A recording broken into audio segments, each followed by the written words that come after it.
ሰላም አለይኩም ሀገሬ ዩቱብ ቻናል ተከታታዮች የውዶች ማሮች የሀገሮች ልጆች በያላችሁበት ሰላማችሁ ብዝዝት ይበል።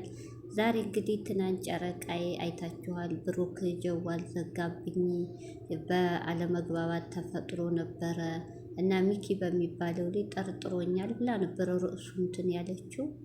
እንግዲህ እሱንም ልጅ ያወሱልኝ እንግዲህ አንድ ጊዜ ብራንክ ሰርቷል ቤቷ እንግዲህ ከዛን ቀን ጀምሮ ቂም ይዞባት እንደው አናውቅም። ከዛ ወዲህ አመት ባለንም ሁሉንም በሰላም ውለዋል። ሁለተኛ ደግሞ ውጭ አደርኩ ባለችው ፕራንክ እኔ እንደመሰለኝ እህቶቼ ውጭ ባደርኩ ባለችው ፕራንክ አሁን በሱ ሊጠርጥሯት ይሆናል። እንግዲህ ዛሬ በጣም አስደንጋጭ ነገር እንትኑ ላይ ለጥፏል። ቲክቶክም እየተቀባበሉን ነው። ብሩኬ ከሀገር ወጥቷል። የት ሀገር አይታወቅም። እንግዲህ ነገም ዛሬም ምና ማታም ወይ ሀሚ ወታ ትናገር ይሆናል። እሷም ካላወቀች ይህን ያህል ሀገር የሚያስወጣ በአንዴ እህቶቼ። እሷም እኮ ሰብስክራይብ 300 ሺህ ግባና በ21 ልደቱ ነው። እሱም 250 ከገባች ሌላ ሀገር ሊወስዳን ነበር እቅዳቸው። ለመስቀል ሀገራቸው ሄደው ሊያከብሩ ነበረ። እንግዲህ በአንድ ቀን ስተት ይሄ ፕራንክ እውነት ሀሚም እዚህ ጋር እህቶቼ ይቅርታ አብዝተዋለች። ከእንደዚህ አይነት ፕራንክ ብሩክ የሚጠራጠረው ይሄ ወንድ ነክ ፕራንክ ባታረገው ጥሩ ነው። በቃ ወንድ ልጅ ነው ይሰማዋል። እንደገና ብዙ ጊዜ ስለምደብቀው በቃ ያምናትም። እንግዲህ የተፈጠረው አለመግባባት ወይ ሰው ለማለያየት የሆነ ነገር ነግሮታል። ሰው ለእነሱን ለማለያየት ተነስቷል። የሆነ ነገር የደበቃችሁ ከሌላ ሰው ሰምቷል። በቃ ከባድ ነገር ካልሆነ ብሩኬ በዓል ደርሶ እና እሙሼ ናፍቃኛለች እያለ አይታችሁታል። ለእንቁጣጣሽ እያለቀሰ አሁን ሌላ ሀገር ባንዴ ብድግ ብሎ አይሄድም። ከባድ ነገር ካልሆነ ሀሚም ትናንት በቃ ይቅርታ እኔ ካላንተ አይሆንልኝም ምናምን ያለችው አለመግባባት ተፈጠርጥሮኝ ነው። እንግዲህ በጣም ከባድ ነው። በጣም እንግዲህ አላቅም። በጣም ከባድ ነገር ቢሆን እንጂ ብሩኬ የፈለገ ቢሆን ሀሚን ጥሎ ከሀገር አይወጣም። እንጃ ደግሞ ብሩኬ በጣም ችግር ነው። ብሩኬ ነገሮችን ከመፍታት ከሀገር መውጣትን ትመርጣለህ። ይሄ ጥሩ አይደለም። ተረጋግተ እሷ እንግዲህ ውስጧን አናውቅም። እንደተናገረችው ከሆነ እንደ ቀላል ነው ያየችኋል።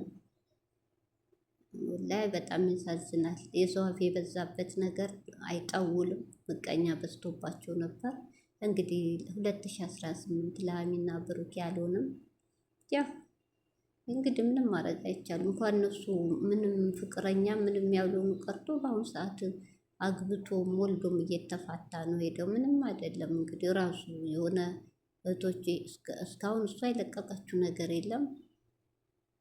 ያላቅም እንደሷ ናታው የምትጎዳው። በቃ ያው ትችለዋለች። ግን ብሩኬ እንደዚህ ከሀገር የሚያስወጣ ነገር ጨክኖ ማንም እንደሌላት አልቅሳ ተናግራለች። ባለፈው ሁሉም ሲጠላት እሱ ብቻ ሁሉ ጸባይን ችሎ እሱ ነው እስካሁን ያለኝ ብላ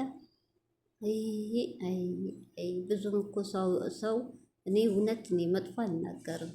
ይሄ ነገር ሳይረጋገጥ ማታ ሳንሰማ የማታውን ሰምተን ብንፈርድ ይሻላል ወይ አላቅም። እንግዲህ ያሳየን አየር መንገድ ነው። ሻንጣ 2 ሻንጣ ነው። ጭራሽ አንድ አይደለም እንኳ ሻንጣ ሰብስቦ ነው። አየር መንገድ ነው የሚሄድበት ቦታም አሳይቷል። ካርታው አይታወቅም እንጂ በቃ ሂዷል ማለት ነው። መሄድ ሂዷል። እንግዲህ ትናንት ዘግቶብኝ ብላለች። ትናንት ይብረር ዛሬ አይታወቅም። እሱ ደግሞ አይናገርም። ገብቶቿ እንደምታስቀሩ ያውቃላ። ወይኔ ብሩኬ እኔ አላቅም። እኔ ድንገት እንድበረራ አለቶቼ ወይስ መጀመሪያ አዘጋጅቷል ወይስ ከአሁን በፊት የተወራው እውነት ነው? ካናዳ ያለችው ፍቅረኛው ልትወስደው ነው። ፕሮሰሱ እኮ ጨርሶ ግን ተቀምጧል ተብሏል። ትዝ ይላችኋል ደግሞ እናቱ ልታስታርቃቸው ሲመጡም እኮ እናቴ እስክድን እንጂ ፕሮሰስ እንደጨረሰ ተናግሯል። ልጅ እኮ ተዘጋጅቷል። ከተዘጋጀ ደግሞ ትኬት መቁረጥ ቀላል ነው። ይህ ሁሉ ምንድነው? በቃ ሰበብ ነበር የሚፈልገው። ገብቷቸዋል። ሰው እኮ እህቶቼ ውስጡን እኮ አናውቅም። እኛ እኮ በቪዲዮ ስለምናያቸው ነው ጥሩ ነው ምናምን የምንለው። እውነቴን ነው። ይሄ ሊባያስብበት ከሀሚ መለየት ስበብ ፈልጎ ካልሆነ ብሩኬ ተስማምተዋል። ሰውነን እንጋጫለን፣ የሚመጣው ነገር ግን ተቻችለን እናልፋለን ነበር የተባባሉት ቃላቸው። ይህ እንግዲህ የሚዲያ የቪዲዮ ቃላቸው ሌላ ነው፣ ከጀርባ ያለው ሌላ ነው። አስቦበት እንጂ ብሩኬ ድብድግ ብሎ ሀሚን ጨክኖ ጥሎ አይሄድም። እውነቴን ነው። እኔ አላቅም እህቶቼ። እንግዲህ ማታ ዝም ብለን ማየት ነው። እንግዲህ እሱ ለቋል፣ ኦዲየንሱም እየተጫጫ ነው፣ ግራ ገብቶታል። ለምን ድንገተኛ ነገር ሆነ? የሌላ ጊዜ ተናግሮ ብዙ ጭቅጭቅ ተጣልተው ነበር። አሁን ደግሞ ባለፈው ነገሩ ጭቅጭቅ ሰልችቶታል። ያ 2 ወር ትምህርት ሰጥቷቸዋል።